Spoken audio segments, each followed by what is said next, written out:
ವಿದ್ಯುತ್ ಶಾಕ್ಗೆ ರೈತ ಸಾವು. ಅಡಿಕೆ ತೋಟದಲ್ಲಿ ಮೋಟಾರ್ ಆನ್ ಮಾಡಲು ಹೋಗಿದ್ದ ವೇಳೆ ದುರ್ಘಟನೆ. ದಾವಣಗೆರೆ ಜಿಲ್ಲೆಯ ಚನ್ನಗಿರಿ ತಾಲೂಕಿನ ದೇವರಹಳ್ಳಿ ಗ್ರಾಮದ 45 ವರ್ಷದ ಓಂಕಾರಪ್ಪ ನೀಲಪ್ಪ ಅವರು ವಿದ್ಯುತ್ ಶಾಕ್ಗೆ ಒಳಗಾಗಿ ದುರ್ಮರಣಕ್ಕೀಡಾದ ಘಟನೆ ತಾಲೂಕಿನ ರಾಮಗೊಂಡನಹಳ್ಳಿ ಗ್ರಾಮದ ಸರ್ವೆ ನಂಬರ್ ವ್ಯಾಪ್ತಿಯ ಅಡಿಕೆ ತೋಟದಲ್ಲಿ ಮಂಗಳವಾರ ಬೆಳಗ್ಗೆ ನಡೆದಿದೆ.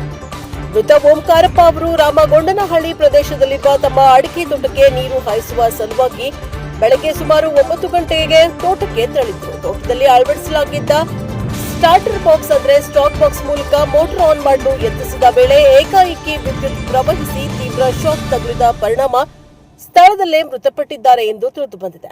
ಘಟನೆ ನಡೆದ ತಕ್ಷಣ ಸ್ಥಳೀಯರು ಬೆಚ್ಚಿ ಬಿದ್ದಿದ್ದು, ಮಾಹಿತಿ ತಿಳಿದು ಬೆಸ್ಕಾಂ ಅಧಿಕಾರಿಗಳು ಹಾಗೂ ಪೊಲೀಸ್ ಇಲಾಖೆ ಸಿಬ್ಬಂದಿ ಸ್ಥಳಕ್ಕೆ ಭೇಟಿ ನೀಡಿ ಪರಿಶೀಲನೆಯನ್ನ ನಡೆಸಿದ್ದಾರೆ. ಬಳಿಕ ಮೃತದೇಹವನ್ನ ಮರಣೋತ್ತರ ಪರೀಕ್ಷೆಗಾಗಿ ಚನ್ನಗಿರಿ ಸಾರ್ವಜನಿಕ ಆಸ್ಪತ್ರೆಗೆ ರವಾನಿಸಲಾಗಿದೆ.